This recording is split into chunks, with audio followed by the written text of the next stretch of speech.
4chan has died a death. And this isn't something that came out of nowhere, I remember when Moot sold out to, Hiroyoki around 2016, and Medicare did this big, oh man, the death of image boards are upon us video, it's something that we've been anticipating for a long time, and it's very interesting to see the result of this, because this is something that, I was a part of, something I was engaged with, something that I saw fall apart, something that, I eventually disconnected with entirely, and now, kind of seeing, where we're at now, it's very interesting to see the radical shift in online culture, because back 10 years ago, the only place where you could talk about, right-wing politics, where you could talk about race realism, where you could talk about the Jews, when you could talk about feminism and how it's destroying society, the only place you could do that was 4chan. For a long time, 4chan was the only place where you could get away with that. And,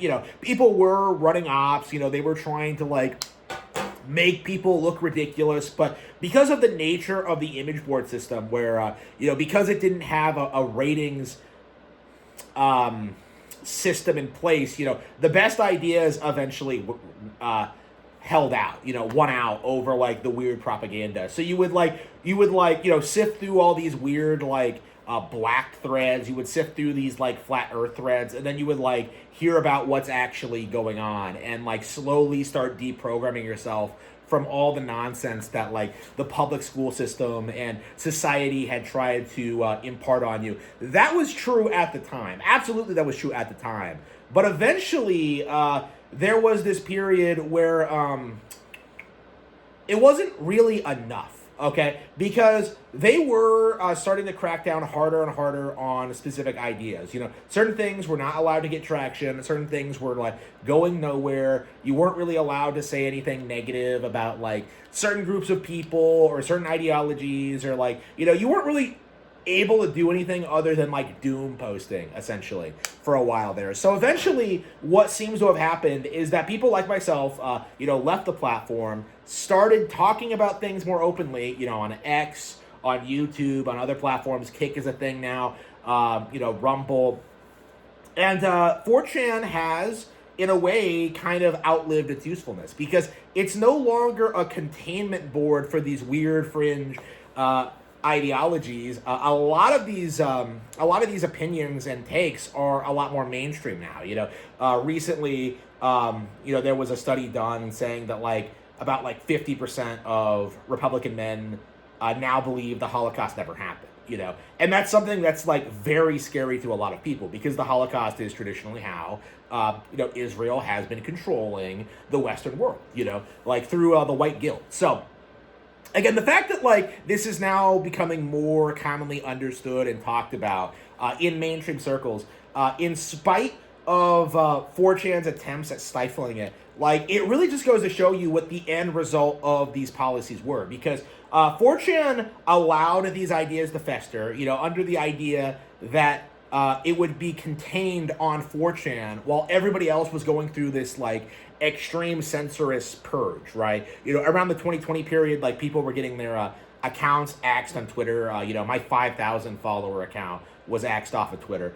People were getting their accounts deleted. Things were getting demonetized. YouTube channels were getting axed. They went really hard on the censorship from 2016 to 2020. But they went so hard on that, eventually what happened is that people were able to adapt, work around it, and start becoming successful without it. You have groups like Kiwi Farms that I believe host their own websites. You have Nick Fuentes and what he's doing. You got people like me who talk about Nintendo games, which also is kind of a thing, because it was kind of a widely held belief among the community at the time that Nintendo was on the verge of bankruptcy, which, looking at it now was completely ridiculous, but that was absolutely the common consensus at the time. And you weren't allowed necessarily to talk about how Nintendo was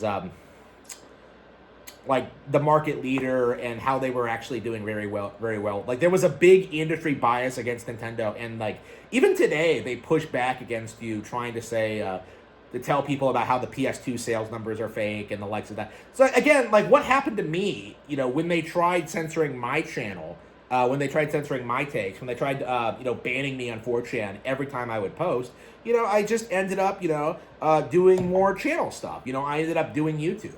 And that's kind of where we're at now. Like people have fled 4chan because of the inability of the administrators to deal with like the bots, the inability of these people to like control the narrative, because of just how it's not really necessary to talk about certain things on that platform anymore. A lot of these hot button issues that were like very specifically like taboo for a long time are beginning to be addressed. We're seeing people, question like the civil rights movement. We're seeing people question feminism. Like again, like we're seeing radical changes in society that simply wouldn't have been allowed back in the 90s and 2000s. And like 4chan absolutely has its place in history for allowing these ideas to become mainstream. Like a lot of people will argue that Gamergate was like the major cultural revolution that allowed all this to happen. That was like the big turning point for a lot of people. And that is absolutely true. That does need, like, it does have its place in its history, but we don't necessarily need to be beholden by like Anon culture or like the opinions of people 10 years ago. It's shocking how, Medicare predicted that like, the fall of 4chan would like bring about the end of like, the old internet where you could do whatever you want and say whatever you want and like, have the freedom to discuss ideas. Like, I feel more free to talk about certain things than ever.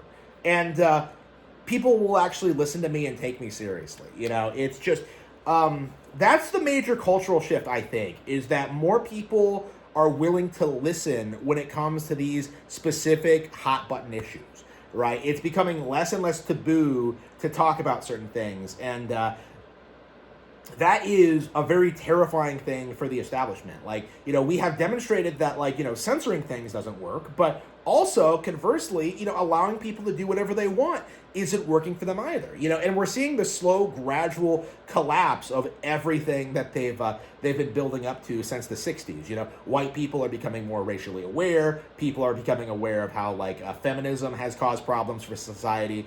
People are, like, learning race is real.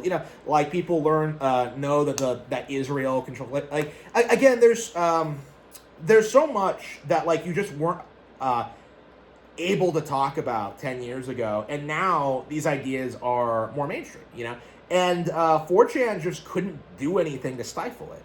It tried promoting itself as like a beacon of free speech, and the instant they started cracking down on that, with Gamergate, with the Pro Jared situation, with like all the controversies they've had over the years, people moved on, and people are more willing to stand up against the establishment when it comes to these kind of situations. 4chan is completely dead, but that isn't a bad thing at all.